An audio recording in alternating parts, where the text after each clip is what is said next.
여러분, 혹시 일주일 동안 배를 타는 것만으로 인생의 의미를 탐구하는 철학적인 여행이 가능하다고 생각해 보신 적 있으신가요? 헨리 데이비드 소로는 바로 그런 경험을 우리에게 선물합니다. 콩코드 강과 메리맥 강 위에서 보낸 딱 일주일. 이 책은요, 그냥 단순한 여행기가 아니에요. 흐르는 강물 위에서 역사, 자연, 그리고 인간의 정신을 정말 깊이 들여다보는 그런 성찰의 기록이죠. 자, 지금부터 그 생각의 강으로 함께 노를 저어 들어가 보시죠. 책의 첫머리는 바로 이 아름다운 시구로 시작됩니다. 마치 안개가 자욱한 강가에 서서 저 너머에 있지만 영원히 닿을 수 없는 어떤 곳을 바라보는 듯한 그런 느낌을 주죠. 끊임없이 흘러가는 강물처럼 모든 게 변하는 이 세상 속에서 뭔가 변치 않는 진리를 찾고 싶어하는 소로의 그 간절함이 이 두 줄에 고스란히 담겨 있는 겁니다. 앞으로 펼쳐질 이 깊은 사색의 여정, 그 시작을 알리는 신호탄이라고 할 수 있겠네요. 때는 1839년 8월, 두 형제가 작은 배에 몸을 싣고 떠납니다. 이들의 여행에는 지도가 두 개가 있었던 셈이에요. 하나는 강을 따라서 몇 마일 나아가는 실제 지도고요. 또 다른 하나는 머릿속에서 생각의 바다를 항해하는 그런 지적인 지도였죠. 그러니까 이 작은 배는 그냥 이동수단이 아니었던 거예요. 강물이 책장이 되고 하늘이 지붕이 되는 그들만의 움직이는 서재이자 세상 만물에 대해 질문을 던지는 그런 사색의 공간이었습니다. 자, 이제 첫 번째 파트인데요. 바로 강이 초대입니다. 모든 위대한 여정은 그 첫걸음에서 시작되잖아요. 과연 소로에게 그 시작은 어떤 의미였을까요? 강이 그에게 어떤 손짓을 했는지, 또 그 초대에 응하려면 어떤 마음가짐이 필요했는지 한번 같이 들여다보겠습니다. 소로가 보는 콩코드 강은요, 그냥 흐르는 물줄기가 아니에요. 마치 거대한 생명체처럼 살아 꿈틀거리는 존재죠. 그는 고대 로마 시인 오비디우스의 시를 인용해서 강의 이중적인 모습을 아주 멋지게 그려냅니다. 뭐냐면 강물은 한편으로는 부드럽게 땅속으로 스며들면서 자신을 내어주는 것 같지만 다른 한편으로는 결국 그 어떤 장애물도 다 넘어서 저 거대한 바다를 향해 나아가는 그런 엄청난 의지를 품고 있다는 거죠. 이건 마치 부드러움 속에 강인함을 숨긴 현자의 모습 같지 않나요? 소로가 이런 말을 합니다. 나는 내 평생 이렇게 멀리까지 여행해 본 적이 없다. 이게 단순히 우리 집에서 참 멀리도 왔다. 이런 뜻일까요? 당연히 아니겠죠. 이건요, 푹신한 소파랑 따뜻한 벽난로가 있는 모든 게 예측 가능한 그런 안락한 세계를 떠나서 예측 불가능한 자연의 한가운데로 들어서는 그 인식의 대전환을 의미하는 겁니다. 책으로만 아는 지식이 아니라 바람 냄새, 물의 차가움, 이런 것들을 온몸으로 직접 느끼는 전혀 다른 차원의 여행이 드디어 시작된 거죠. 강물은 지금 이 순간에도 흐르지만 그 표면 위에는 수많은 과거의 그림자들이 어른거립니다. 자, 두 번째 파트, 물 위의 메아리에서는요, 이 흐르는 강물이 어떻게 역사를 비추는 거울이 되는지를 탐구해 볼 겁니다. 저 강둑에서 벌어졌던 그 치열했던 전투의 함성이 과연 오늘날 우리에게는 어떻게 들려오는지 그 시간의 메아리에 한번 귀 기울여 보시죠. 소로의 배가 도착한 곳, 거기가 어디냐면 바로 미국 독립전쟁의 시작을 알렸던 콩코드 전투의 현장입니다. 그리고 전 세계에 울려 퍼진 총성을 발사했다. 이 한 문장이 고요한 강풍경 아래 잠들어 있던 그 거대한 역사의 포효를 단번에 깨우는 거죠. 지금은 그저 평화롭게 갈 때만 흔들리는 이 강둑이 한때는 한 제국의 운명을 뒤바꾼 격전지였다는 사실. 이 사실 하나만으로도 시간의 흐름에 대해 정말 많은 생각을 하게 됩니다. 바로 이 지점에서 시간을 바라보는 소로의 깊은 통찰이 드러납니다. 그는 끝없이 흐르는 강물이 마치 거대한 치유의 힘을 가진 것처럼 과거의 그 모든 비명과 상처들을 부드럽게 감싸 안아서 잠재웠다고 말해요. 한때 피로 물들었던 전쟁터는 이제 소들이 한가롭게 풀을 뜯는 목초지가 되었죠. 이건 자연이라는 거대한 순환 속에서 인간의 역사가 얼마나 덧없는지를 보여주는 동시에 또 한편으로는 그 어떤 깊은 상처도 결국에는 아물 수 있다는 희망의 메시지처럼 들리기도 합니다.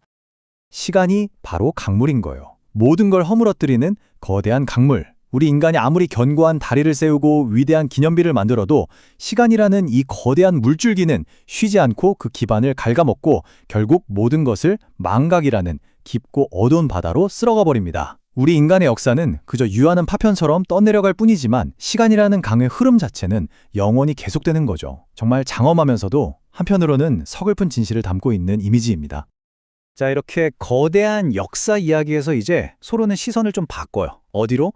바로 강가에서 만나는 평범한 사람들, 그들의 삶에 주목하기 시작합니다. 세 번째 파트, 대지의 사람들인데요. 여기서는 역사책에 이름이 기록된 그런 영웅이 아니라 묵묵히 자기 삶을 살아가는 이름 없는 영웅들을 다시 한번 조명합니다. 과연 진정한 위대함은 어디에 있는 걸까요? 서로가 사람을 딱 두 부류로 나눠서 봅니다. 아주 극명하게요. 한쪽에는 안락한 응접실에 앉아서 책을 통해 세상을 배우는 사람이 있어요. 반대쪽에는 땡볕 아래서 비바람을 직접 맞으면서 자연과 부대끼며 살아가는 사냥꾼이나 농부 같은 사람들이 있죠. 소로는 망설임 없이 후자의 삶에 깊은 존경을 보냅니다. 왜냐하면 그들의 거친 손마디와 햇볕에 그을린 얼굴에는요, 책 수백 권을 읽어도 절대 얻을 수 없는 깊은 지혜와 진짜 삶의 이야기가 새겨져 있기 때문이죠. 그들의 삶은 잘 짜인 각본이 아니에요. 매 순간이 새로운 모험으로 가득 찬 한편의 생생한 다큐멘터리 그 자체라고 말합니다. 그리고 여기서 정말 도발적인, 어쩌면 우리 사회의 근간을 뒤흔드는 질문을 던집니다. 호머, 초서, 셰익스피어보다 위대한 이 사람들은 누구인가? 자, 우리가 보통 위대한 사람 하면 누구를 떠올리죠? 인류의 위대한 유산을 남긴 예술가, 사상가, 작가들, 이런 사람들이잖아요. 근데 소로는 바로 그 위대함의 기준 자체에 정말 그게 맞아? 하고 의문을 제기하는 겁니다. 이름도 없이 숲을 가꾸고 밭을 일구는 저 사람들의 삶 속에 어쩌면 훨씬 더 본질적인 위대함이 숨겨져 있는 건 아닐까? 하고 묻는 거죠. 서로의 대답은 이거예요. 진정한 위대함이란 건 멋진 말로 자신을 표현하거나 화려한 작품을 남기는 능력에 있는 게 아니라는 겁니다. 그게 아니라 바로 살아내는 것 그 자체에 있다는 거죠. 강가의 사람들은 자신의 그 숭고한 삶을 서사시로 쓸 시간이 없었을 뿐이에요. 그들의 땀과 노동, 자연과의 교감으로 채워진 그 하루하루가 사실은 그 어떤 문학작품보다도 훨씬 더 위대한 한편의 시였던 겁니다. 소로는 유럽에서 온 정착민들을 볼 때 한쪽 눈으로만 보지 않아요. 아주 복잡한 시선으로 봅니다. 한편으로는 백인들의 그 근면함과 인내심, 그리고 공동체를 이루는 능력을 인정해요. 하지만 동시에 그들이 쌓아올린 문명이 원주민들의 세계를 얼마나 무자비하게 짓밟았는지도 아주 냉정하게 고발하죠. 처음에는 인디언의 목화신을 사는 작은 거래로 시작해요. 하지만 곧 그들의 사냥터를 사들이고 마침내는 그들의 조상에 묻힌 무덤까지 갈아엎어버립니다. 이건 징보라는 이름 아래 한 문명이 다른 문명을 어떻게 집어삼키고 역사 속에서 지워버리는지에 대한 너무나 아픈 기록입니다. 자, 이렇게 복잡한 인간 세상 이야기에서 이제 소로는 잠시 눈을 돌립니다. 어디로? 바로 발밑으로요. 고개를 숙여서 강가에 피어난 작은 생명들과 눈을 맞춥니다. 네 번째 파트, 강변의 배열은요, 마치 경건한 순례자처럼 자연의 모든 존재를 하나하나 세심하게 관찰하고 기록하는 박물학자로서의 소로의 면모를 보여줍니다. 그에게 강둑은 하나의 거대한 성정과도 같았던 거죠. 여러분, 낚시 좋아하세요? 소로한테 낚시는요, 그냥 물고기를 잡는 행위 그 이상이었어요. 세상의 모든 시끄러운 소음으로부터 벗어나서 자연의 깊은 침묵 속으로 들어가는 일종의 신성한 의식이었죠. 그는 낚시하는 노인의 모습이 마치 경건하게 성경을 읽는 모습과 같다고 말합니다. 낚싯줄 끝에서 전해지는 그 미세한 떨림에 온 신경을 집중하는 순간 우리는 복잡한 세상사를 다 잊고 오롯이 자연의 일부가 되는 그런 명상적인 경험을 하게 되는 거죠. 자, 이제 소로를 따라서 강가를 한번 같이 걸어볼까요? 그는 그냥 예쁜 꽃 이렇게 말하고 넘어가지 않아요. 모든 식물의 이름을, 심지어는 라틴어 학명까지 다 기록하면서 각각의 고유한 존재를 존중합니다. 가장 먼저 물가에 바싹 붙어서 자라는 스네이크 데드가 우리를 맞이하네요. 그 겸손한 모습에서 강과의 깊은 유대감이 느껴지는 것 같습니다. 그리고 스네이크 헤드 바로 뒤편으로는 트럼펫 위드, 우리말로는 등골나물 속 식물들이 늠름하게 서 있습니다. 소로는 이 모습을 강변 배열의 후이라고 표현하는데 이 비유 정말 절묘하지 않나요? 마치 강을 지키는 군대처럼 각기 다른 식물들이 자기 자리를 딱 지키면서 완벽한 질서와 조화를 이루고 있는 거죠.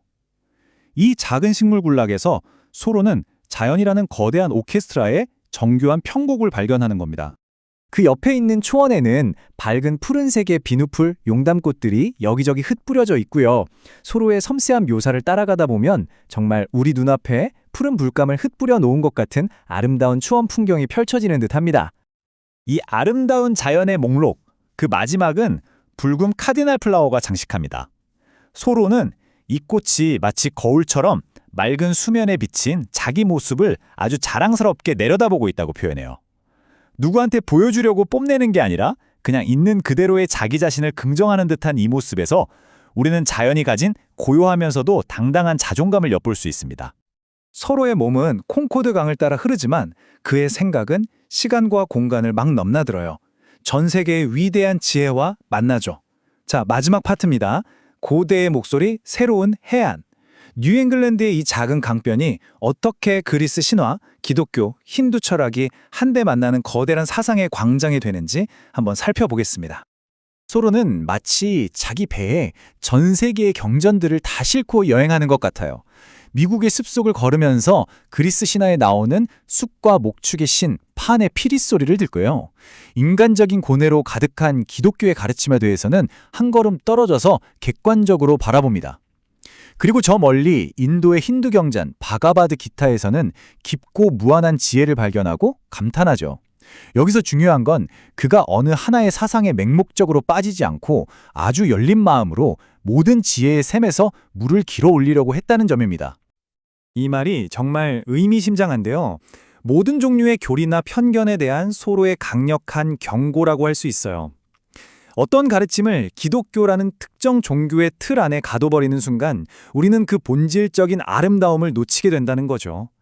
그에게 중요한 건 기독교나 불교 같은 이름표가 아니었어요. 그 가르침의 핵심에 있는 사랑, 바로 그거였습니다. 수로는 당시에 절대 권위였던 제도교회를 향해서도 아주 날카로운 비판을 서슴지 않았습니다. 그의 눈에 딱딱한 의자랑 형식적인 설교로 가득 찬 교회는 살아 숨쉬는 자연의 신성함과는 너무나도 동떨어져 보였던 거죠. 그는 안식일에 교회에 갇혀 있는 것보다 차라리 숲으로 들어가 나무와 대화하거나 강가에서 낚시를 하는 게 훨씬 더 영적인 행위일 수 있다고 주장합니다. 신성함은 교회의 독점물이 아니라고 선언한 셈인데 당시로서는 세상을 뒤흔들 만큼 정말 급진적이고 대담한 생각이었어요. 심지어 이런 말까지 해요. 서양 사상의 중심에 서 있던 그가 동양 철학에 얼마나 깊은 감명을 받았는지 이 한마디에 다 들어있죠. 그는 실용성을 최고로 치는 양키들조차도 힌두 경전에 담긴 그 숭고한 도덕적 가르침 앞에서는 경건하게 머리를 숙여야 한다고 아주 강력하게 추천합니다. 그의 사상이 서구 중심주의를 넘어서 얼마나 보편적이고 세계적인 지평을 향하고 있었는지를 보여주는 대목이죠. 자, 이렇게 서로의 배는 강물을 따라 계속 흘러갑니다. 그런데 여러분, 이 여정은 과연 미래를 향해 앞으로 나아가는 걸까요? 아니면 시간을 거슬러서 더 깊은 과거 속으로 들어가는 걸까요? 어쩌면 둘 다일지도 모르겠습니다. 강물의 흐름처럼 시간과 경험의 본질이라는 게 꼭 한 방향으로만 흐르는 건 아닐 테니까요. 이 질문에 대한 답을 찾아보는 것, 이게 바로 서로가 우리에게 남긴 가장 큰 숙제일지도 모릅니다. 이번 이야기는 여기서 마무리하지만 서로와 함께하는 사색의 여정은 이제 막 시작되었을 뿐입니다. 다음 시간에는 그의 여정이 또 어떤 깊은 깨달음으로 우리를 이끌지 함께 따라가 보겠습니다. 자, 우리 다시 강으로 돌아왔습니다. 세상은 참 빠르게 변하는데 이 강물만큼은 늘 그대로인 것 같지 않으세요? 잠시 복잡한 일들은 다 잊어버리고요. 저와 함께 이 강이 들려주는 이야기에 한번 귀 기울여 보시죠. 서로는 강을 보면서 이런 생각을 했나 봐요. 우리 인생이 짧은 항해라면 인간은 그 바다 위에서 끊임없이 헤매잖아요. 하지만 강은 마치 영원히 그 자리에 있는 단단한 해안선 같다는 거죠. 그 어떤 위대한 탐험가도 전부 다 돌아보거나 넘어선 적 없는 그런 미지의 땅처럼 강은 그냥 우리 삶 너머에서 묵묵히 흐르고 있는 거예요. 자, 그럼 이제 배를 타고 강을 따라가면서 처음으로 만나게 될 풍경은 뭘까요? 바로 강둑에 펼쳐진 생명의 향연입니다. 우리가 그저 흐름에 몸을 맡기고 주변을 둘러보기만 하면 강가 그 자체가 살아있는 하나의 거대한 세계를 우리 눈앞에 펼쳐 보여주거든요. 정말 눈을 뗄 수가 없죠. 서로의 시선이 정말 대단해요. 그냥 꽃이 피었네 하고 지나치는 법이 없어요. 늦어름 강가를 거의 살아있는 그림처럼 묘사하는데요. 한번 볼까요? 물 바로 옆에는 하얀 뱀대가리 꽃이 바싹 붙어 자라고 있고요. 그 옆에는 코레옵시스라는 꽃이 마치 나 좀 봐 하는 것처럼 노쇠 같은 얼굴을 태양 쪽으로 뻔뻔하게 돌리고 있대요. 그리고 그 뒤에는 키가 큰 붉은 등골나물이 든든하게 버티고 있죠. 저 멀리 풀밭에는요, 비노풀 용담의 파란 꽃들이 마치 밤하늘에 별이 흩뿌려진 것처럼 피어 있고요. 활용 점정으로 아주 새빨간 홍관조꽃 몇 성이가 물에 비친 자기 모습을 뽐내듯이 거만하게 내려다보고 있답니다. 정말 한 폭의 그림 같죠? 서로는 이런 생각을 해요. 이 물 표면이 정말 완벽한 거울 같잖아요? 잔가지 하나, 풀잎 하나까지도 전부 다 비춰주니까요. 그런데 그 위를 우리 배가 쓱 하고 지나가는 게 어딘가 좀 미안하고 무례한 짓 같다는 거죠. 이 고유한 평화를 우리가 깨뜨리는 것 같아서요. 자연을 얼마나 존중하는지 느껴지는 대목입니다. 여러분, 낚시 좋아하세요? 소로한테 낚시는 그냥 물고기를 잡는 취미가 아니었어요. 그건 거의 영적인 행위, 일종의 종교의식 같은 거였죠. 마치 나이 드신 분들이 성경을 읽으면서 세상 씨름을 잊고 마음의 평화를 얻는 것처럼 소로에게 낚시는 세상에서 한 발짝 물러나 자연과 교감하는 성스러운 시간이었던 거예요. 조용히 낚싯대를 들이우고 물고기를 기다리면서 자기 내면의 소리를 듣는 거죠. 자, 이제 배를 타고 조금 더 가볼까요? 잔잔한 강물이 우리를 어떤 곳으로 데려가냐면요. 바로 역사의 한복판으로 데려갑니다. 지금은 아주 고요한 이 풍경 속에 과거의 거대한 메아리가 숨어 있거든요. 지금 우리가 지나가는 이곳, 여기가 바로 그 유명한 콩코드의 올드 노스 브리지 근처예요. 역사 좋아하시는 분들은 아마 아실 텐데요. 바로 여기서 1775년에 그 유명한 한 발의 총성이 울려 퍼졌습니다. 미국 독립혁명의 불꽃이 타오르기 시작한 바로 그 역사적인 장소죠. 한번 상상해 보세요. 예전에는 여기서 총소리, 사람들의 함성 소리가 가득했을 거 아니에요. 그런데 지금은 어때요? 그냥 소들이 풀 뜯는 평화로운 목초지예요. 소로는 이 엄청난 대비를 보면서 깊은 생각에 잠기는 거죠. 예전에는 명성을 얻기 위해 싸웠던 용감한 사람들이 있었고 적과 정복자가 있었지만 지금은 그 모두가 그냥 조용히 이 땅 밑에서 똑같이 잠들어 있다는 거예요. 강물이 모든 소음을 삼켜버린 것처럼 시간도 모든 것을 고요하게 만들었네요. 그러면서 시를 한편 읊조리는데 내용이 참 그렇죠. 결국 이긴 사람이나 진 사람이나 다 똑같이 침묵 속에 잠들었고 그 치열한 싸움이 벌어졌던 무대, 바로 그 다리조차도 결국엔 시간이라는 거대한 강물에 휩쓸려 사라져 버렸다는 거예요. 시간 앞에서는 영원한 승자도 영원한 패자도 없는 거죠. 서로는 여기에 닿은 사람들 눈에는 보이지 않는 어떤 밭이 있다고 상상해요. 뭐 진짜 밭은 아니고요. 일종의 기억의 밭 같은 거죠. 남들은 그냥 풀밭이네 하고 지나치지만 자기 꿈속에서는 그 어떤 밭보다도 더 풍성한 수확을 거둔다고 해요. 그 수확물이라는 게 뭘까요? 바로 자유와 독립을 위해 싸웠던 그 사람들의 보이지 않는 희생과 정신? 바로 그런 것들을 되새기는 거겠죠. 자, 이번에는 강을 좀 더 따라 내려가 볼게요. 빌러리카라는 곳 근처인데요. 여기서는 또 다른 이야기가 펼쳐집니다. 콩코드처럼 한순간에 쾅 하고 터진 전쟁 이야기가 아니에요. 이건 훨씬 더 느리고 조용하지만 어쩌면 더 무서운 땅 그 자체가 어떻게 정복당했는지에 대한 이야기입니다. 소로가 백인 정착민들이 이 땅에 와서 뭘 했는지를 정말 단계별로 쫙 보여주는데 이게 진짜 섬세하고 어떻게 보면 좀 무섭기까지 해요. 한번 보세요. 처음엔 뭘 했을까요? 당연히 집을 지었겠죠. 빽빽한 숲을 밀고 햇빛이 들어오게 만들고요. 그 다음엔 땅을 길들여요. 돌을 주워다 울타리를 쌓고 농장을 만들고 과수원을 심죠. 그리고는 거칠게 시냇물에 다리를 놓고 마차를 몰고 다니면서 여긴 이제 우리 땅이야 하고 주장하는 거예요. 그러면서 원래 있던 야생풀을 다 베어버리니까 비버나 수갈 같은 동물들은 살 곳을 잃어버리죠. 마지막으로 방앗간을 세우고 자기네 나라에서 가져온 곡식과 꼬치를 뿌리면서 이 땅을 완전히 자신들의 세계로 만들어버립니다. 이게 그냥 땅 모양만 바꾼 게 아니라는 거예요. 이건 원래 여기 살던 사람들을 그냥 통째로 밀어내는 거잖아요. 백인들의 밭과 과수원이 넓어질수록 원주민들의 사냥터와 삶의 터전은 점점 사라지는 거죠. 그래서 소로가 이렇게 묻는 거예요. 그럼 인디언들은 도대체 어디에 발을 딛고 서 있어야 했냐고요. 정말 가슴 아픈 질문이죠. 이 거대한 변화를 정말 기가 막히게 보여주는 비유가 바로 꿀벌입니다. 여러분, 꿀벌은 원래 아메리카 대륙에 없었던 거 아세요?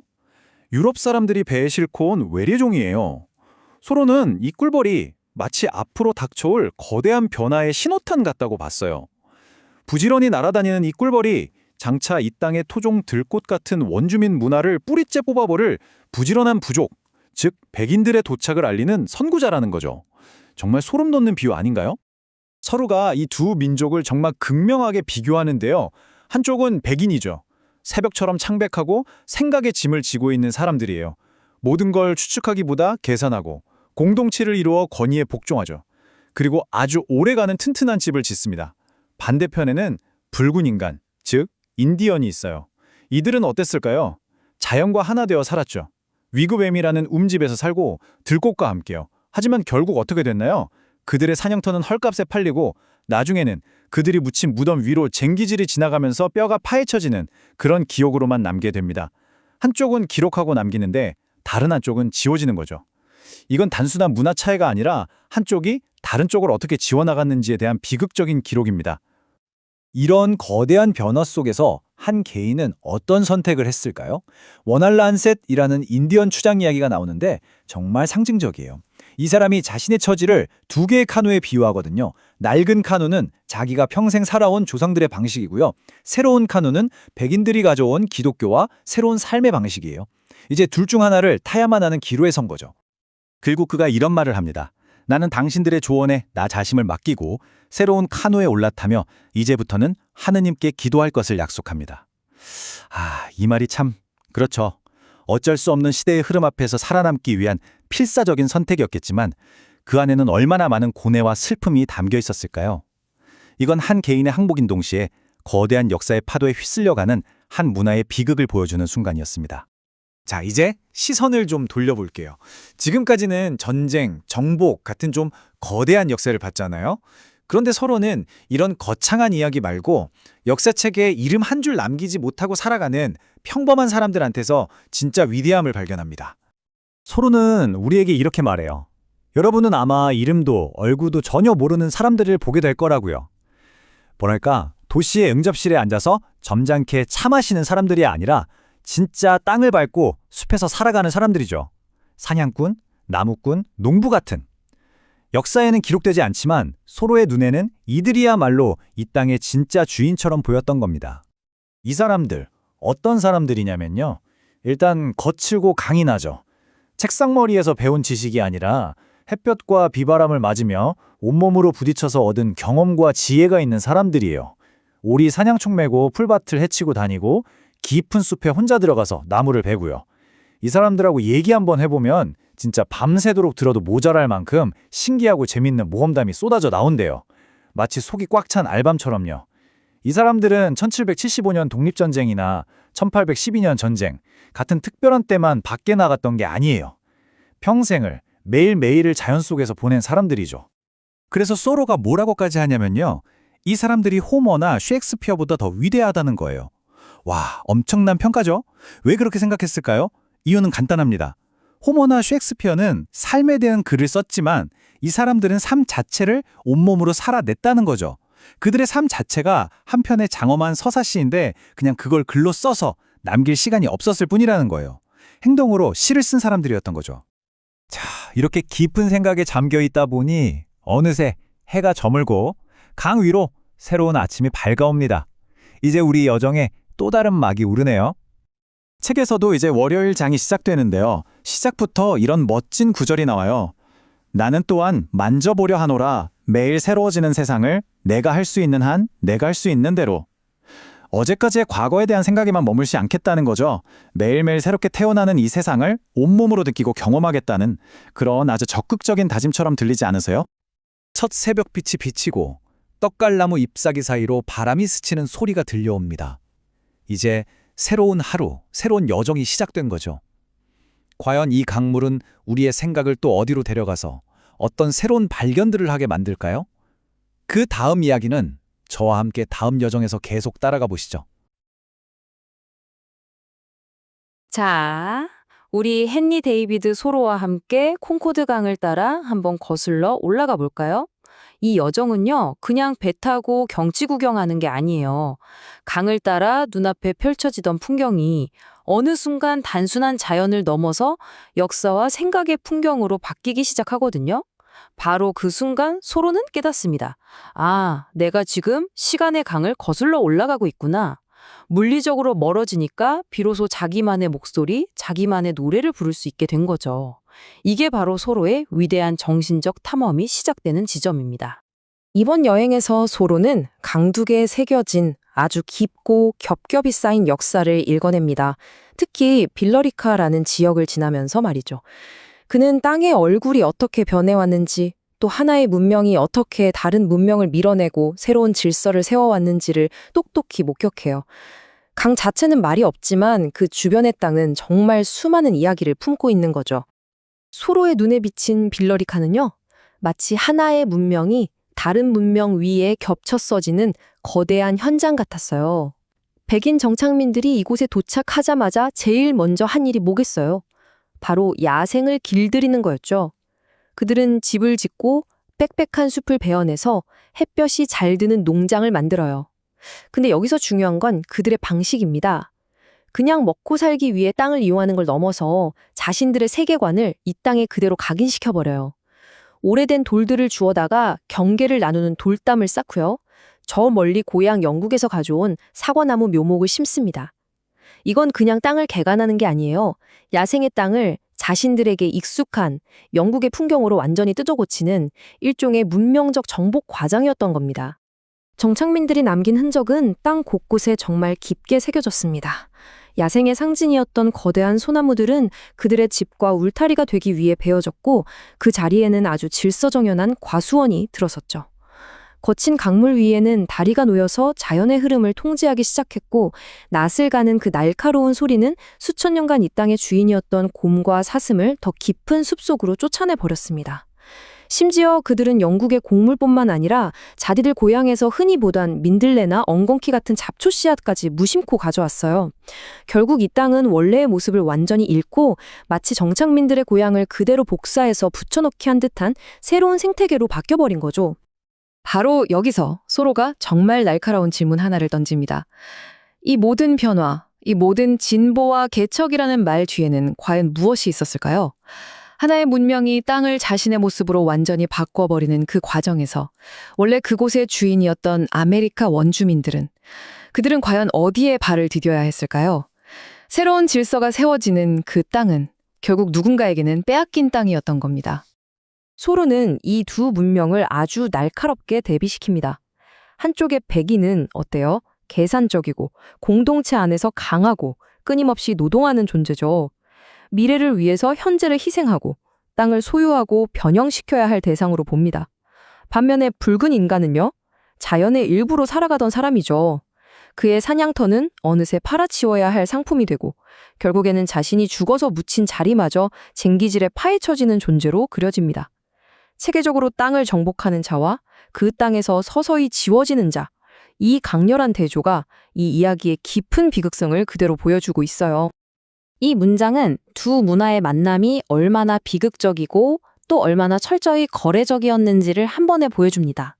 처음에는 그냥 작은 물건, 목화신이나 바구니를 사는 것에서 시작된 관계가 결국에는 삶의 터전 전체인 사냥터를 사들이고 마침내는 그 존재 자체를 역사 속에서 지워버리는 과정으로 이어지는 거죠. 특히 그가 어디에 묻혔는지 잊고라는 이 구절. 이건 그냥 물리적인 파괴를 넘어서 기억 자체를 말살해버리는 것까지 암시해서 정말 깊은 울림을 줍니다. 자, 이제 소로는 이 거대한 문명적 충돌 속에서 한 개인의 선택에 주목하기 시작합니다. 바로 퍼터캣 부족의 주장 와날란셋의 이야기예요. 이 타임라인을 보면 그가 기독교 선교사들을 만나서 어떤 과정을 거쳐 자신의 오랜 신앙을 버리고 새로운 종교를 받아들이기로 결심했는지가 보입니다. 1674년 5월 존 엘리엇이라는 선교사가 그의 부족을 찾아와서 설교를 하고 바로 그 다음 날 추장은 자신의 운명을 바꿀 아주 중대한 결정을 내리게 됩니다. 이게 바로 와날란세 추장이 개종을 결심하면서 실제로 남긴 말입니다. 그는 자신의 영적인 여정을 카누라는 정말 너무나도 강력하고 상징적인 비유로 표현해요. 낡은 카누, 이건 그가 평생 지켜온 부족의 전통과 신앙, 삶의 방식 그 자체겠죠. 반면에 새로운 카누는 기독교라는 그에게는 완전히 낯설고 미지의 세계를 의미합니다. 평생을 의지해온 낡은 카누를 버리고 새로운 카누에 올라타는 그의 결심이 얼마나 무겁고 중대한 것이었는지 그 고뇌가 이 말 한마디에 고스란히 담겨 있는 것 같아요. 근데 흥미로운 점은요, 이 개종이 결코 쉽고 편안한 길로만 묘사되지는 않는다는 거예요. 당시 그 자리에 있던 한 신사가 추장에게 아주 의미심장한 경고를 합니다. 추장님, 당신이 타던 낡은 카누는 잔잔한 강을 지났을지 몰라도 이제 당신이 탈 새로운 카누는 거친 바다로 나가서 폭풍과 시련을 만나게 될 겁니다. 하지만 그 고난의 끝에는 영원한 안식이라는 다른 종류의 보상이 기다리고 있다고 암시하죠. 그러니까 신앙의 여정이라는 게 고난을 동반하지만 그 궁극적인 목적지는 다르다는 좀 더 복합적인 시선이 담겨 있는 거죠. 와날란세 추장은 새로운 카누, 즉 기독교에 오르려고 했습니다. 자, 그런데요, 바로 이 지점에서 소로는 우리를 전혀 다른 방향으로 이끕니다. 그는 와날란셋이 들어가려고 했던 그 제도 자체에 아주 근본적인 질문을 던지기 시작해요. 바로 조직화된 종교, 특히 그가 평생 마주해야 했던 19세기 뉴잉글랜드의 기독교에 대한 날카로운 비판이 시작되는 겁니다. 소로는 이런 도발적인 질문을 던지면서 진짜 신성모독은 다른 곳에 있다고 지적합니다. 생각해보세요. 세상에 대놓고 신을 욕하거나 저주하는 사람이 얼마나 있겠어요? 거의 없죠. 그가 보기에 진짜 문제는 오히려 제도화된 종교 안에서 벌어지고 있었어요. 신의 이름으로 행해지는 습관적이고 의미 없는 의식들, 진정한 경외심 없이 기계적으로 반복되는 기도와 찬송, 소로에게는 바로 그 행위 자체가 신에 대한 가장 큰 불경함이었던 겁니다. 소로는 교회와 안식일의 의식에 대해서 정말 신랄한 비판을 쏟아냅니다. 그는 교회가 마을에서 가장 추한 건물이라고까지 말해요. 왜냐고요? 그곳이야말로 인간의 본성이 가장 낮아지고 두려움과 죄의식 속에서 비굴해지는 장소라고 생각했기 때문입니다. 목사가 큰 소리로 설교하는 건 조용한 안식일의 분위기를 깨는 소음에 불과하고 멀리서 들려오는 교회의 종소리조차 그에게는 어떤 즐거운 감흥도 영적인 고향감도 주지 못했던 거죠. 제도 종교에 대한 그의 기쁜 환멸이 그대로 드러나는 대목입니다.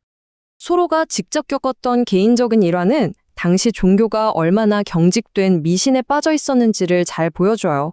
어느 안식일 소로는 교회 대신 숲과 산에서 신성을 느끼면서 걷고 있었어요. 그때 마차를 몰고 가던 한 목사가 그를 보고는 주의 4번째 계명을 어기고 있다고 꾸짖습니다. 그 목사는 진심으로 신이 하늘에서 지켜보다가 일요일에 세속적인 일을 하는 사람들을 벌주기 위해 일부러 넘어뜨릴 거라고 믿었던 거죠. 소로에게 이건 진정한 신앙이 아니었어요. 신에 대한 사랑이 아니라 그저 죄의식에서 비롯된 두려움과 미신일 뿐이었습니다. 이 짧고 단호한 선언에 소로의 생각이 전부 담겨 있습니다. 그는 신의 존재 자체를 부정하는 무신론자는 아니에요. 다만 인간이 만들어 놓은 규칙과 제도, 교리 아래에서 맹목적으로 복종하는 노예가 되기를 거부하는 겁니다. 신을 만나기 위해서 굳이 교회라는 중개인을 거칠 필요가 없다고 믿는 것, 이것이야말로 그의 초월주의 사상을 관통하는 가장 핵심적인 외침이라고 할 수 있겠죠. 그렇다면 교회 밖에서 소로는 어디서 신성을 찾았을까요? 바로 숲과 강, 그리고 자기 자신의 내면입니다. 그에게 신은 건물 안에 갇혀 있거나 특정 의식을 통해서만 만날 수 있는 존재가 아니었어요. 숲을 걷고 강에서 노를 젓고 자신의 생각을 깊이 들여다보는 그 모든 순간이 바로 신과의 직접적인 교감이었던 거죠. 신성의 원천을 교회라는 제도에서 개인의 살아있는 경험으로 옮겨온 것, 이것이 바로 소로가 제시한 대안적인 영성이었습니다. 동시대 종교의 그 경직된 틀을 거부한 소로는 이제 더 오래되고 더 근원적인 지혜의 원천으로 눈을 돌립니다. 바로 고대 세계의 신화죠. 그는 기독교라는 하나의 거대한 신화가 세상을 지배하기 훨씬 이전부터 존재해왔던 그 이야기들 속에서 시대를 초월하는 진리를 발견하고자 했습니다. 소로는 그리스 신화에서 살아있는 진리를 발견합니다. 예언을 상징하는 시빌, 예술적 영감을 뜻하는 뮤즈, 인과응보를 의미하는 네메시스 같은 이름들. 이건 그냥 옛날 신의 이름이 아니잖아요. 오늘날 우리 삶의 보편적인 경험을 설명하는 단어가 되었죠. 이것이야말로 고대 신화가 죽은 교리 속에 갇힌 게 아니라 인간의 본성과 언어 속에 깊이 스며들어서 시대를 초월한 지혜를 담고 있다는 강력한 증거였던 겁니다. 소로는 수많은 고대 신들 중에서도 특히 야생과 자연의 신, 판에 대한 깊은 경외심을 드러냅니다. 판은 문명화되고 질서 잡힌 올림푸스의 신들과는 좀 달라요. 그는 길들여지지 않는 자연의 생명력, 그 원초적인 힘 자체를 상징하는 존재거든요. 교회의 신이 인간 세상의 도덕과 질서를 대변한다면 판은 문명 이전의 영원하고 본능적인 신성을 대표하는 거죠. 그래서 소로는 단언합니다. 인간이 아무리 자연을 파괴하고 잊으려 해도 위대한 신 판은 죽지 않았다고요. 서양의 고대 신화마저도 소로의 영적 갈증을 완전히 채워주지는 못했던 것 같습니다. 그래서 그는 더 깊고 근원적인 지혜를 찾아서 시선을 동쪽으로 돌립니다. 바로 고대 인도의 철학으로 향하는 그의 사상에서 가장 중요한 지적 여정이 시작되는 순간입니다. 소로는 서양과 동양의 사상 사이에 아주 근본적인 차이가 있다고 봤어요. 그가 보기에 서양 사상의 핵심은 행동, 즉 액션입니다. 무언가를 하고 성취하고 세상을 변화시키는 데 초점을 맞추죠. 반면에 동양 철학의 핵심은 사색, 즉 컨템플레이션입니다. 존재 자체에 대해 깊이 생각하고 내면으로 깊이 파고들어 우주의 원리와 하나가 되는 것을 중시하죠. 소로는 이 두 가지 위대한 방식의 차이를 깊이 탐구하면서 자신만의 길을 찾아 나섭니다. 이 구절에서 소로의 복합적인 시각이 아주 잘 드러납니다. 그는 동양의 깊은 사색을 종광하지만 그게 자칫하면 무한한 정체에 머무를 수 있다고 본 거예요. 바로 이때 그는 예수를 아주 급진적으로 재해석합니다. 그에게 예수는 힌두교의 우주적 원리인 브라만 속으로 그냥 사라져버린 현자가 아니었어요. 오히려 그 숭고한 신성을 인간의 땅으로 직접 끌어내린 행동가였던 거죠. 동양의 지혜와 서양의 행동을 연결하려는 그의 놀라운 시도라고 볼 수 있습니다. 소로에게 정말 엄청난 영적 통찰을 안겨준 책이 바로 고대 힌두 경전 바가바드 기타입니다. 그는 이 책이 그냥 이국적인 고문서가 아니라고 말해요. 오히려 자기가 익숙했던 구약 성서 같은 히브리 경전에서나 느낄 수 있었던 도덕적인 장엄함과 숭고함이 담겨 있다고 극찬합니다. 심지어 실용적인 걸 최고로 치는 양키 청중들조차도 이 책을 경건하게 읽어야 할 가치가 있다고 아주 강력하게 주장하죠. 이게 바로 바가바가드 기타가 제시하는 첫 번째 핵심 가르침입니다. 바로 지혜의 절대적인 힘이죠. 크리슈나는 지혜가 모든 행동과 죄를 포용하고 초월할 수 있는 힘을 가졌다고 말합니다. 이건 죄를 지었으니 벌을 받아야 한다는 서양의 인과응보적인 관념과는 완전히 다른 접근이에요. 아무리 큰 죄를 지었더라도 진정한 지혜, 즉 세상의 이치와 자기 자신에 대한 깊은 깨달음을 얻는다면 그 죄의 강을 건널 수 있다는 이 메시지가 소로에게는 아주 깊은 인상을 남겼던 겁니다. 그리고 두 번째 핵심 가르침, 바로 이게 동양 철학의 정수라고 할 수 있습니다. 결과에 대한 집착, 즉 욕망 없이 행동하는 것. 여기서 편디트, 즉 현자는 어떤 보상을 바라는 마음 없이 성공이나 실패에 대한 기대 없이 오직 그 행위 자체에만 전념하는 사람을 말해요. 그는 행동의 결과로부터 자유롭기 때문에 어떤 상황에서도 흔들리지 않고 항상 만족하며 독립적일 수 있는 거죠. 이것은 소로에게 아주 깊은 감명을 준 완전히 새로운 삶의 태도였습니다. 이 분리된 행동이라는 개념이 바로 핵심이에요. 이게 무슨 말이냐면 마치 농부가 씨앗을 심고 밭을 가는 행위 자체에 집중할 뿐 그 해의 수확량이 많을지 적을지 날씨가 어떨지에 대해 막 기뻐하거나 슬퍼하지 않는 것과 같아요. 세상 속에서 자기 의무를 다하고 열심히 일하면서도 그 결과에 마음이 얽매이지 않는 상태. 소로는 바로 여기에서 이 치열한 삶의 한가운데서도 진정한 내면의 자유와 평화 그리고 만족을 찾을 수 있는 길을 발견했던 겁니다. 자, 이제 마지막으로 소로가 이 모든 철학적 탐구를 수행했던 매개체, 즉 책과 글 그 자체에 대한 생각으로 논의를 마무리해볼까 합니다. 그에게 책은 단순히 지식과 정보의 덩어리가 아니었어요. 그건 영혼의 여정에 꼭 필요한 양식이자 지도였습니다. 소로는 지식의 세계를 항해하는 우리를 위해서 아주 실용적인 조언 몇 가지를 남깁니다. 첫째, 최고의 책부터 읽으라는 거예요.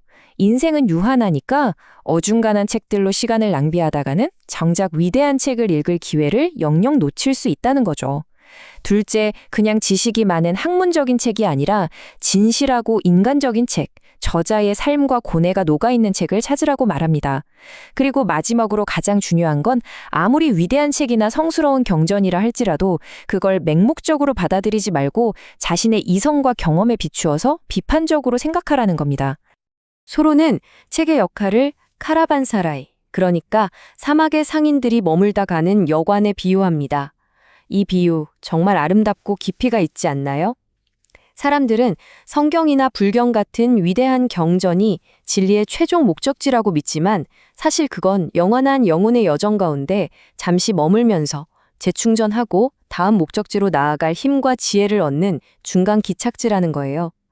어떤 책도 최종 목적지가 될 수는 없고 단지 계속되는 영적 여정의 이정표일 뿐이라는 통찰입니다. 이 마지막 인용구는 소로의 지적 탐구 전체를 아우르는 완벽한 비유로 이 책의 여정을 마무리합니다.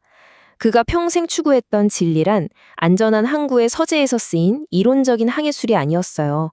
그건 직접 거친 바다로 나가 폭풍우를 겪고 난파된 선원이 마침내 저 멀리서 발견한 테라피르마, 즉 단단한 땅의 모습과 같은 것이었습니다. 직접적인 경험을 통해 온몸으로 부딪혀서 힘들게 얻어낸 진짜 알.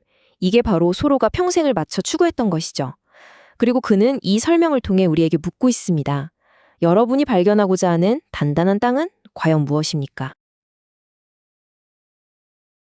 자, 소로는 이 문장을 통해 이 여정이 그냥 평범한 뱃놀이가 아니라는 걸 처음부터 분명히 하고 있어요.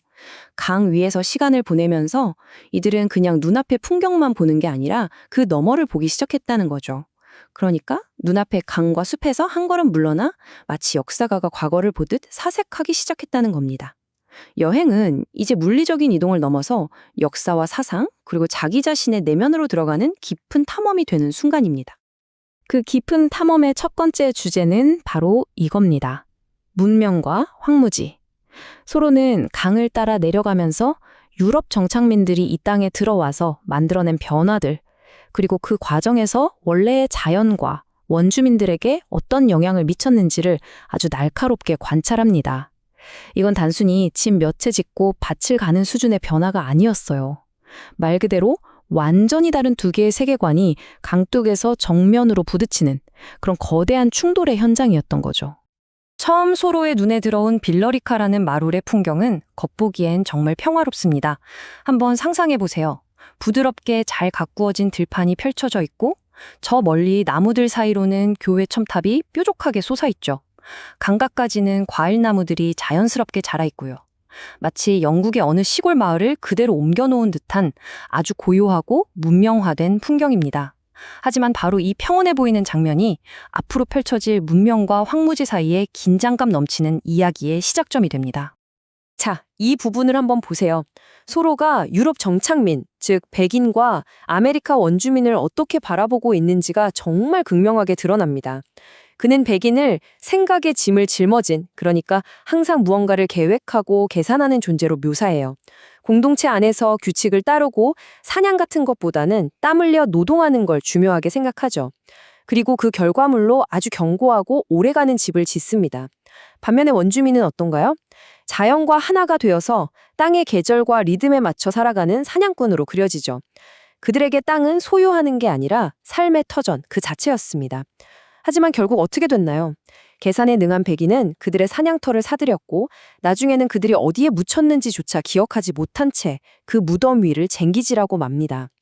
두 문화가 세상을 보는 방식이 얼마나 달랐는지, 그리고 그 충돌의 끝이 얼마나 비극적이었는지를 이 짧은 대비를 통해 너무나도 아프게 보여주고 있는 거죠. 정착민들은 그냥 이 땅에 들어와서 산 게 아니에요. 말 그대로 황무지를 갈아엎고 자신들의 세상을 새로 창조했습니다. 빽빽한 숲을 베어내서 햇빛이 드는 공터를 만들고 밭에서 나온 돌들을 쌓아 경계를 나누는 울타리를 쳤죠. 멀리 고향에서 가져온 사과나무 씨앗을 심어서 익숙한 과일을 먹었고 자신들이 먹는 곡식을 빻기 위해 방앗간을 세웠습니다. 심지어 그들이 가져온 민들레나 우엉 같은 식물 씨앗들이 퍼져나가면서 생태계 가치가 바뀌어버렸어요. 당연히 원래 그 땅의 주인이었던 사슴, 곰, 비버 같은 동물들은 살 곳을 잃고 쫓겨날 수밖에 없었죠.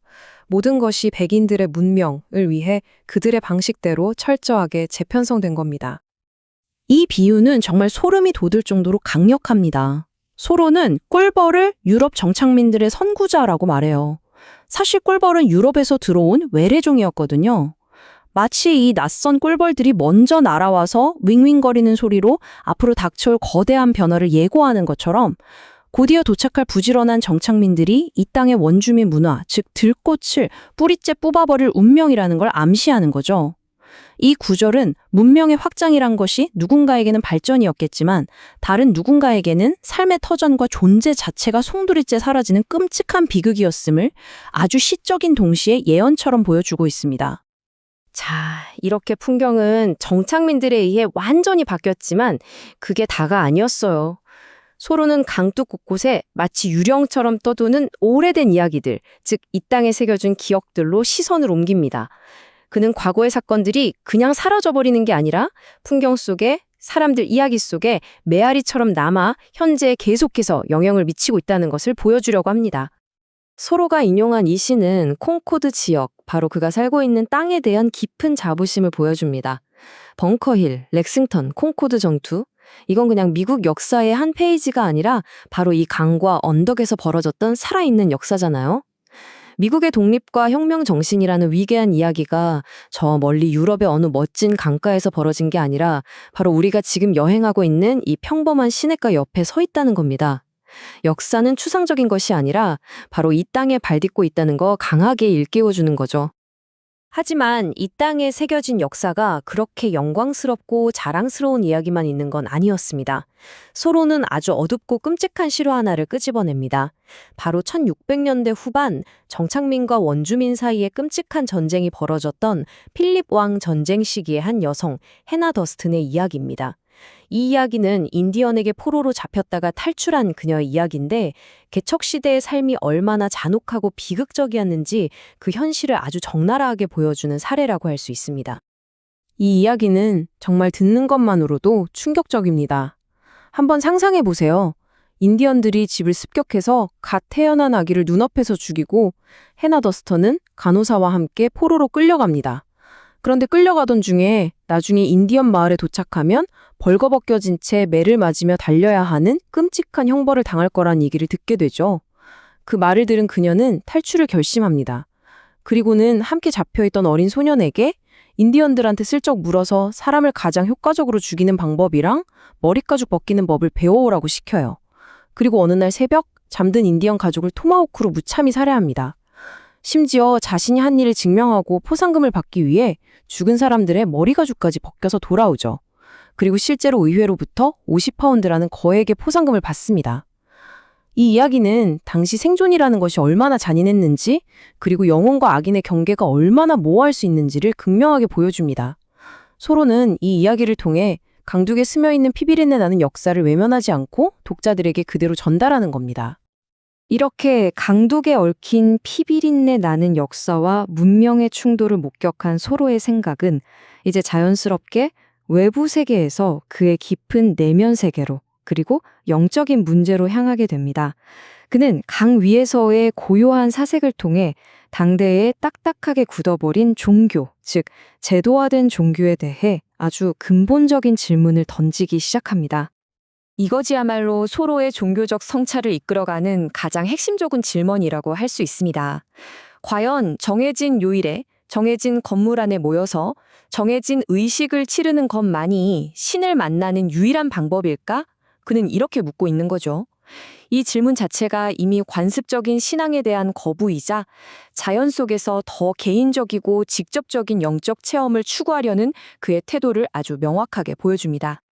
소로는 교회라는 닫힌 공간과 자연이라는 열린 공간에서의 경험을 아주 날카롭게 비교합니다. 실제로 그가 겪었던 일화가 있어요. 안식일에 교회에 가는 대신 산으로 향하다가 길에서 만난 목사에게 왜 주의 계명을 어기느냐라는 꾸지람을 들었죠. 소로에게 교회는 마을에서 가장 보기 흉한 건물일 뿐이고 그 안에서 외치는 설교자의 목소리는 마치 폭풍우 속에서 고함치는 뱃사공의 소리처럼 공허하게 들릴 뿐이었습니다.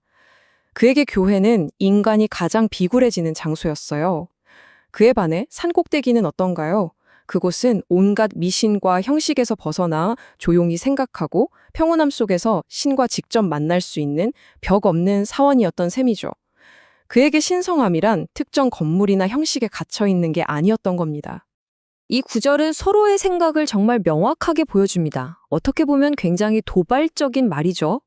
그는 건강하고 자립적인 정신을 가진 사람, 그러니까 이 세상의 삶에 충실한 사람은 제도화된 기독교가 원하는 신자가 되기 어렵다고 봤어요. 왜냐하면 당시의 기독교는 이 세상에서의 삶보다는 죽음 이후의 저 세상, 즉 내세에 너무 집중하고 있다고 느꼈기 때문입니다. 소로에게는 숲에서 나무를 베거나 강에서 낚시를 하는 그 행위 자체가 성경을 읽는 것보다 훨씬 더 현실적이고 의미 있는 영적인 활동일 수 있었던 거죠. 소로의 지적인 탐구는 여기서 멈추지 않습니다. 그는 서양 사상이라는 울타리를 훌쩍 넘어서 당시 뉴잉글랜드의 지성인들, 특히 초월주의자들 사이에서 큰 관심을 끌었던 저 멀리 동양의 지혜로 눈을 돌립니다. 특히 고대 인도의 힌두교 경전에서 아주 깊은 영감과 울림을 발견하게 되죠. 자, 소로가 매료되었던 동양 사상의 핵심 개념 중 하나가 바로 이 명상입니다. 그런데 여기서 말하는 명상은 우리가 보통 생각하는 마음을 편안하게 하는 것과는 좀 차원이 달라요.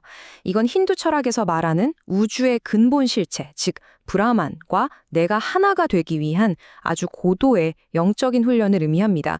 내 정신을 세상의 온갖 사물과 생각들로부터 완전히 분리시켜서 오직 브라만의 본질 속으로 깊이 스며드는 거죠.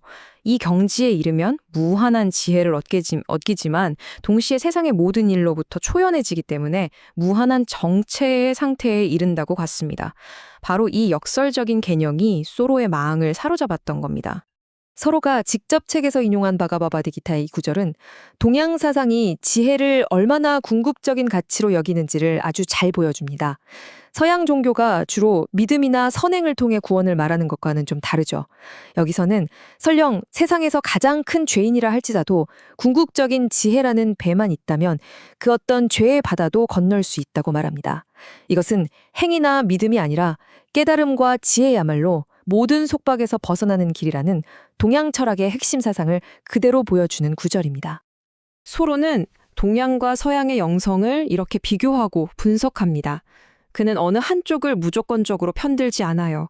양쪽의 강점과 약점을 동시에 꿰뚫어 보는 거죠. 동양의 현자들은 자기 내면으로 깊이 파고들어 무한한 지혜에 도달하지만 그 지혜는 세상에 적극적으로 영향을 미치지 못하고 정체되어 버리는 한계가 있다고 봅니다. 반면에 서양의 그리스도는 신적인 존재를 인간 세상으로 끌어내려 아주 인간적이고 실천적인 가르침을 펼쳤다는 점에서 급진적이라고 평가하죠. 하지만 그 가르침조차 궁극적인 목표는 이 세상이 아닌 저 세상, 즉 천국을 향하고 있다는 한계를 지적합니다. 소로는 이 두 위대한 흐름 모두에서 깊은 영감을 얻는 동시에 그 한계점 또한 명확히 인식하고 있었던 것 같습니다. 자, 이제 지금까지의 모든 논의를 관통하는 소로 사상의 가장 뜨겁고 핵심적인 부분으로 들어가 보겠습니다. 바로 그의 가장 급진적인 사상, 개인의 양심이 국가가 만든 법보다 더 우위에 있다는 생각입니다. 이건 단순히 책 속의 한 주제가 아니라 소로라는 사람의 삶 전체를 지탱했던 신념이기도 합니다. 소로는 이 거대한 질문을 설명하기 위해 2000년도 더 된 고대 그리스 비극을 소환합니다. 바로 소포클레스의 안티고네 이야기죠. 나라를 배신한 오빠의 시신을 들판에 버려두라는 크레온 왕의 명령, 즉 국가의 법을 어기고 가죽을 묻어주어야 한다는 신의 법이자 양심의 명령을 따르기로 한 안티고네의 이야기. 이것은 인간이 만든 법과 그보다 더 높은 도덕적인 법 사이에 영원하고도 비극적인 갈등을 상징하는 최고의 예시입니다. 바로 이겁니다. 소로가 우리에게 던지는 근본적인 질문이죠. 이건 그냥 책 속의 이야기가 아니에요. 소로는 지금 우리 한 사람 한 사람에게 묻고 있는 겁니다. 국가가 부당한 법을 통해 당신에게 무언가를 강요할 때 당신은 시민으로서 그 법에 복종할 것인가? 아니면 한 인간으로서 당신 내면의 양심의 소리를 따를 것인가? 이 딜레마는 소로가 평생 동안 자신의 삶과 글을 통해 치열하게 씨름했던 문제입니다. 소로에게 이 철학적인 질문은 그냥 머릿속 생각으로 끝나지 않았습니다. 그는 이걸 온몸으로 실천한 사람이었죠. 당시 미국 정부가 벌이던 멕시코 전쟁과 노예 제도를 인정할 수 없었던 그는 정부에 세금 내기를 거부합니다. 그 결과는 감옥행이었죠. 이 경험을 바탕으로 쓴 글이 바로 훗날 간디와 마틴 루터킹 목사에게 거대한 영감을 준 시민 불복종입니다. 그는 이 문장에서 아주 신랄한 아이러니를 지적합니다. 국민을 보호해야 할 국가가 부당한 세금을 통해 오히려 국민을 강탈하고 국민의 자유를 억압하는 폭력적인 존재가 될 수 있다는 것을 자신의 경험을 통해 고발하고 있는 겁니다. 그렇다면 소로가 말하는 궁극적인 삶의 기술이란 과연 무엇일까요? 이 슬라이드가 그 핵심을 요약해주고 있습니다. 그것은 바로 국가나 사회가 만든 법 이전에 내 안의 양심이라는 더 높은 법, 즉 신들의 불문율에 복종하는 것입니다. 오랜 세월 동안 이어져 온 진정한 관습과 양심이야말로 가장 보수적이고 근본적인 가치라고 믿는 거죠. 그리고 과거에 죽은 사람들이 만든 낡은 제도에 얽매이지 않고 과거와 현재, 미래를 모두 아우르는 영원한 시간 속에서 살아가는 것. 이것이 바로 소로가 추구했던 진정한 삶의 방식이자 기술이었습니다. 소로는 마지막으로 이런 말을 남깁니다. 솜씨 좋은 견습생은 많지만 명장은 드물다. 우리는 그저 시대가 요구하는 기술들을 익히고 사회에 순응하는 견습생으로 살아가는데 만족할 것인가? 아니면 그 모든 것을 넘어서서 자기 자신의 삶을 주체적으로 창조해 나가는 진정한 삶의 명장이 될 것인가? 이 책의 긴 여정을 마무리하는 이 마지막 질문은 결국 우리 각자가 자신의 삶을 어떻게 살아갈 것인지에 대한 아주 깊고 묵직한 고민을 우리에게 남겨줍니다. 소로의 강 위에서의 일주일. 이 책은 단순한 뱃놀이 기록이 아니죠. 사실 이건 인간, 사회, 우주에 대한 아주 깊은 철학적 항해라고 할 수 있어요. 자, 이제 저희와 함께 그 여정의 마지막 부분으로 들어가서 그가 건져 올린 가장 빛나는 통찰들을 하나하나 살펴보겠습니다. 자, 월요일 아침이에요. 바로 이 문장으로 다시 여정을 시작해 볼까요? 첫 새벽빛이 미지의 모험으로 초대받았다. 정말 멋진 문장 아닙니까? 새로운 날이 밝아오면서 뭔가 새로운 걸 발견할 것 같은 그런 기대감을 주죠. 앞으로 펼쳐질 소로의 깊은 생각들의 분위기를 딱 잡아주는 그런 문장이라고 할 수 있겠네요. 자, 첫 번째 주제는 강과 국가, 사회의 강둑을 항해하다입니다. 형제가 배를 저어서 빌러리카 섹스 같은 마을을 지나가잖아요. 그때 보이는 잘 정돈된 소위 문명화된 삶의 모습이 소로의 머릿속에 아주 깊은 생각의 소용돌이를 일으킵니다. 바로 그 문명 사회를 지배하는 제도에 대한 날카로운 비판이죠. 서로가 보기에 이 정치적인 국가라는 건요, 사실 좀 비현실적이고 하찮은 거예요. 왜냐하면 사물의 진짜 본질, 진짜 중요한 걸 들여다보는 사람에게 정치는 별 의미가 없다는 거죠. 그가 든 비유가 정말 재밌는데 마치 바로 옆에 사탕수수가 잔뜩 있는데 굳이 낡은 아마포 넉마를 쥐어짜서 설탕을 만들려는 것과 같다는 거예요. 정말 중요한 건 따로 있는데 엉뚱한 데서 헛수고만 하고 있다는 아주 신랄한 비판입니다. 그래서 소로는 이런 질문을 던져요. 대체 언제쯤이면 정부가 너무 잘 운영돼서 우리 같은 평범한 사람들이 정부에 대해 아예 신경 쓸 필요도 없는 그런 날이 올까 하고요. 이게 무슨 말이겠어요? 정부가 너무나 효율적이고 정의로워서 있는지 없는지도 모를 만큼 투명해지는 상태. 그래서 개인들이 그냥 자기 삶을 자유롭게 살아갈 수 있게 내버려두는 그런 정부에 대한 갈망이 이 질문에 담겨 있는 거죠. 소로의 이런 비판이 그냥 머릿속에서 나온 뜬구름 잡는 얘기가 아니에요. 아주 지독하게 개인적인 경험에서 나온 겁니다. 보세요. 자기가 반대하는 전쟁을 위한 세금을 안 냈더니 국가가 자기 재산을 빼앗아갔고 국가가 보호한다고 떠드는 그 자유를 막상 주장하니까 감옥에 가둬버렸다는 거예요. 노예제도나 멕시코 전쟁 같은 부도덕한 일에 국가와 한통속이 되고 싶지 않다는 거죠.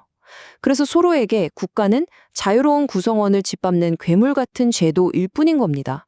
정말 뼈아프는 외침이죠. 이런 말도 해요. 나는 인류를 사랑하지만 죽은 자들의 불친절한 제도는 중호한다. 인간은 죽은 자들의 유언을 마지막 조항과 글자 하나까지 충실히 집행한다. 이게 무슨 뜻일까요? 우리 사회가 살아있는 사람들을 위한 게 아니라 이미 죽은 조상들이 만들어 놓은 과거의 전통과 제도에 꽉 붙들려 있다는 거예요. 살아있는 우리는 그저 그 유언을 집행하는 사람에 불과하고 그 과정에서 현재의 미덕, 지금 우리가 발휘해야 할 좋은 가치들이 질식동하고 있다는 거죠. 그리고 이 비교를 보면 서로가 뭘 비극이라고 생각하는지 정말 명확하게 알 수 있어요. 한쪽에는 인간적인 미덕을 가질 수 있고 자기 머리로 생각하는 살아있는 인간이 있습니다. 그런데 다른 한쪽, 국가의 관리가 되면 어떻게 되느냐? 그는 그냥 감옥 열쇠보다 나을 게 없는 존재가 된다는 거예요. 그냥 도구, 간수, 경찰일 뿐이죠. 자신의 고유한 본성을 스스로 망가뜨리는 겁니다. 그러니까 아무리 선한 사람이라도 어떤 제도의 부품, 대리인으로 행동하는 순간 자신의 양심과 분리돼서 그냥 생명 없는 사물처럼 되어버린다는 이 비극을 꼬집는 거죠. 그러면 서로가 생각하는 대안은 뭘까요? 그는 당대의 결함 많은 제도와는 전혀 다른 더 현명한 전통의 모델을 동양 사상에서 찾아냅니다. 바로 태고 쪽 관습이라는 개념인데요. 여기서 말하는 관습은 그냥 뉴잉글랜드 사람들이 최근에 만든 그런 습관이 아니에요. 이건 신들의 관습, 즉 훨씬 더 근원적이고 초월적인 법을 말하는 겁니다. 그리고 그 법의 최종 심판자는 바로 우리 안에 있는 양심이라는 거죠. 양심이야말로 궁극적인 보수, 즉 진짜 지켜야 할 것을 지키는 힘이라고 본 거예요. 자, 이렇게 서양의 제도에 대한 비판을 넘어 이제 서로의 생각은 더 깊은 물결로 나아갑니다. 동양의 관조적 지혜에 대해서 이야기해 볼 건데요. 강물이 잔잔해지듯 그의 마음도 동양의 고대 경전, 특히 힌두 사상 속으로 깊이 파고들면서 새로운 지혜를 발견하기 시작합니다. 그가 던지는 근본적인 질문은 이겁니다. 덕 있는 삶으로 가는 길은 과연 무엇인가? 이 질문에 답하기 위해서 소로는 아주 다른 두 가지 철학적 접근법을 비교해요. 바로 끊임없이 행동하는 서양과 깊이 사색하는 동양입니다. 이 표를 보시면 그 차이가 명확하게 보이죠. 서양, 기독교의 길은 인간적이고 실용적이에요. 세상과 행동에 초점을 맞추고 신을 지상으로 끌어내리려는 넓은 의미에서 급진적인 면이 있죠. 반면에 동양, 힌두교의 길은 어떨까요? 무한히 지혜롭지만 겉으로 보기엔 정체된 것처럼 보입니다. 침묵 속에서 우주의 근원인 브라만을 관조하고 바깥 세상이 아니라 자기 내면으로 더 깊이 가라앉는 거죠. 결국 최고 존재의 본질 속으로 흡수되는 걸 목표로 합니다. 한쪽은 밖으로 뻗어나가고 다른 한쪽은 안으로 파고드는 여정이라고 할 수 있겠네요. 서로는 특히 힌두교 경전인 바가바드 기타에 깊이 매료됩니다. 이런 구절이 나와요. 지혜 속에서는 예외 없이 모든 행위가 발견된다. 너는 지혜라는 돛담배로 죄의 심연을 건널 수 있을 것이다. 모든 행동을 초월하는 순수한 의식, 즉 지혜가 모든 것을 정화하는 궁극적인 수단이라는 이 개념에 큰 감명을 받은 거죠. 그리고 또 다른 중요한 개념이 등장합니다. 그는 행위의 결과에 연연하지 않고 마땅히 해야 할 바를 행하는 자이니 그가 바로 요기이자 산야시이다. 이게 바로 초연한 행동이라는 개념이에요. 어떤 보상이나 결과를 바라고 행동하는 게 아니라 그냥 그것이 나의 의무이기 때문에 마땅히 해야 할 일이기 때문에 묵묵히 행하는 거죠. 세상에 참여는 하지만 그 결과에 얽매여서 괴로워하지 않는 그런 경지를 말하는 겁니다. 힌두교의 또 다른 경전인 만우법전에서도 소로는 아주 평화롭고 숭고한 세계관을 발견합니다. 여기서 창조는 단 한 번에 짠 하고 일어나는 사건이 아니에요. 거대한 힘이 깨어날 때 세상이 완전히 펼쳐지고 그 힘이 잠들면 모든 것이 사라지는 마치 신성한 존재가 꾸는 꿈처럼 순환하는 거죠. 그리고 그 배후에는 어떤 최고의 원인이 암시되는데 그걸 창조한 더욱더 최고의 원인이 또 있다는 거예요. 진짜 창조주는 항상 그 뒤에 결코 창조되지 않은 채로 존재한다는 심오한 생각입니다. 여기서 정말 중요한 점은요, 소로가 이런 동양 경전들을 그냥 분석하고 소개하는 데서 그치지 않는다는 거예요. 그는 거의 전도사처럼 열정적으로 추천합니다. 좋은 책을 원한다면 바가바드 기타를 읽으시오. 양키들조차 경외심을 갖고 읽을 가치가 있다. 이렇게까지 말하죠. 동시대 미국인들에게 제발 당신들만의 전통에 갇혀있지 말고 이런 보편적이고 위대한 도덕적 가르침에 눈을 돌려보라고 강력하게 촉구하는 겁니다. 자, 이렇게 거대한 철학과 우주를 논하던 소로의 시선이 다시 바로 옆으로 돌아옵니다. 미지의 대륙, 우정 속으로의 항해, 기억하시죠? 이 뱃놀이는 소로 혼자 한 게 아니에요. 그의 형이 바로 곁에 있었습니다. 이 동반의 경험은 자연스럽게 인간관계의 가장 높은 경지, 바로 우정이라는 미지의 대륙에 대한 깊은 사색으로 이어집니다. 먼저 그는 우정이 얼마나 붙잡기 힘든 것인지 솔직하게 인정하면서 시작해요. 우정은 모든 사람의 경험 속에서 순식간에 사라지며 지난 여름의 번개처럼 기억된다. 마치 여름 구름처럼 아름답지만 덧없이 휙 스쳐 지나가는 그런 존재라는 거죠. 소로에게 우정은 그냥 같이 어울려 노는 그런 가벼운 게 아니에요. 이건 크고 강력하며 동등한 두 본성의 결합입니다. 마치 새로운 대륙을 찾아 떠나는 궁극의 항해와도 같아요. 수많은 위험과 폭풍, 산호초를 헤치고 나아가야만 도달할 수 있는 전설 속 어딘가에 있다는 그 미지의 해안에 닿으려는 여정. 그만큼 위대하고 험난한 것이 바로 진정한 우정이라는 겁니다. 그리고 이 항해를 신화의 경지로 끌어올립니다. 그는 진정한 친구를 찾는 것을 아틀란티스를 찾는 것에 비유해요. 그 잃어버린 대륙 말이죠. 모두가 그 존재를 어렴풋이 꿈꾸지만 오직 가장 진실하게 탐구하는 사람만이 그 전설적인 해안의 근처를 맴돌 수 있다는 거죠. 그만큼 희귀하고 고귀하다는 뜻입니다. 그렇다면 이 신과 같은 관계, 이 신성한 우정에는 어떤 법칙이 있을까요? 수로는 몇 가지 원칙을 제시합니다. 우리는 서로를 신처럼 대해야 하고 미덕과 진리에 대한 모든 믿음을 서로에게 바쳐야 합니다. 의심 같은 건 저급한 신들에게나 던져져 버리고요. 감정의 깊은 골짜기는 사소한 말의 다리로는 건널 수 없으니 섣부른 말 대신 그저 하늘이 구름이 지나가길 기다리듯 묵묵히 기다려주는 사랑. 이게 바로 우정의 법칙이라는 겁니다. 정말 차원이 다르죠? 자, 여정이 계속되면서 책을 읽고 생각하는 행위는 이제 진리 그 자체에 대한 탐구로 한 단계 더 깊어집니다. 내면의 나침반, 시, 꿈, 그리고 내면의 아침. 소로는 이제 진리가 바깥 세상이 아니라 바로 우리 자신의 의식 안에서 발견된다는 결론에 이르게 됩니다. 소로는 책을 두 종류를 나눕니다. 학문적인 책과 진정한 책. 이 둘은 하늘과 땅 차이예요. 학문적인 책은 뭐냐? 한 번도 육지를 떠나본 적 없는 사람이 쓴 항해술 책 같은 거예요. 지식이 아니라 오히려 무지를 가르치죠. 반면에 진정한 책은요. 난파된 선원이 절망 속에서 언뜻 본 단단한 땅에 대한 기록 같은 겁니다. 꾸밈 없이 저자의 삶에서 자연스럽게 흘러나온 진짜 배기 수확물이죠. 솔직하고 진실한 인간적인 책. 우리는 이런 책에서만 진짜 무언가를 배울 수 있다는 겁니다. 그리고 이런 통찰력 있는 말을 남깁니다. 과거는 우리가 보는 만큼만 영웅적이다. 이게 무슨 말이냐면요. 과거라는 건 그냥 객관적인 사실 덩어리가 아니라는 거예요. 그것은 우리의 상상력과 영웅적인 관념이 그려지는 캔버스일 뿐이고 그런 의미에서 우리의 미래를 비추는 희미한 청사진과도 같다는 거죠. 결국 세상을 어떻게 보느냐, 즉 우리의 인식이 현실을 만든다는 아주 중요한 이야기입니다. 바로 이 지점에서 소로의 가장 강력한 개념 중 하나인 내면의 아침이 등장합니다. 바깥에 있는 저 모든 자연, 강과 숲과 하늘이 사실은 우리 마음속에 다 들어있다는 거예요. 그리고 진짜 새벽, 우리를 깨우는 빛과 진리의 진짜 근원은 바로 우리 안에서, 우리 내면에서 밝아온다는 생각입니다. 정말 대단한 발상이죠? 그럼 우리 내면의 진실을 어떻게 알 수 있을까요? 소로는 꿈에서 그 답을 찾습니다.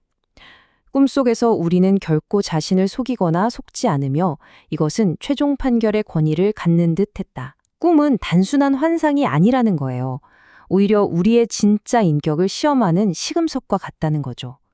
꿈속에서 우리는 스스로를 축복하기도 하고 저주하기도 하면서 우리의 진짜 모습, 미덕이든 결점이든 모든 것이 아주 명확하게 드러나는 신성한 공간이라는 겁니다. 이제 물리적인 여정이 거의 끝나갑니다. 이야기는 마지막으로 한 번 더 깊은 내면으로 향하죠. 근원으로의 회귀, 귀환과 영원한 흐름. 지금까지의 모든 경험을 종합하고 이 여정을 통해 변화된 모습으로 다시 세상으로 돌아간다는 것의 의미를 되새겨보는 시간입니다. 집으로 돌아오는 길. 형제는 깊은 생각에 잠겨 말없이 노를 젓습니다. 노가 물을 가르는 단조롭고 근원적인 소리만이 울려 퍼지죠. 소로는 이 소리가 고요한 밤의 귀에 그리고 희미한 별빛이 비추는 밤의 전당에 아주 잘 어울리는 음악이라고 생각합니다. 밤하늘의 별을 바라보면서 그는 이런 시를 읊조립니다. 그대만이 영원한 해안인 듯 결코 돌아가거나 넘어갈 수 없는 곳이여. 자신의 삶이 겪는 덧없는 위험과 노력에 비해 저 자연은 얼마나 영원한가? 이 거대한 풍경이야말로 유일하게 변치 않는 진정한 존재라고 느끼는 거죠. 자, 그래서 이 일주일간의 강 위에서의 여정은 소로에게 어떤 교훈을 남겼을까요? 몇 가지로 정리해 볼 수 있습니다. 첫째, 가장 멀리 있고 가장 섬세하게 느껴지는 것, 즉 당신의 직관을 가장 신성한 본능으로 믿어라. 둘째, 어쩌면 꿈이야말로 우리의 유일한 진짜 경험일 수 있다. 셋째, 가장 진실한 사회는 시끄러운 군중 속에 있는 게 아니라 오히려 고독에 가까워진다. 그리고 마지막으로 좋은 책은 그냥 글자 뭉치가 아니라 잠자고 있던 우리 영혼이라는 수금을 울리는 채와 같다. 이런 깊은 깨달음을 얻은 겁니다. 소로의 뱃놀이는 딱 일주일이었지만 그 속에서 나온 생각들은 영원히 우리에게 질문을 던집니다. 소로에게 강 위에서의 일주일이 평생에 걸친 사유의 촉매제가 되었던 것처럼 우리에게도 그런 계기가 필요하지 않을까요? 여러분의 삶에는 어떤 미지의 모험이 기다리고 있을까요? 그게 꼭 먼 곳으로 떠나는 여행이 아닐 수도 있습니다. 어쩌면 한 권의 책일 수도 있고 한 사람과의 깊은 대화일 수도 있겠죠. 이 책은 바로 그 모험을 시작하라고 우리를 부드럽게 하지만 아주 강력하게 초대하고 있습니다.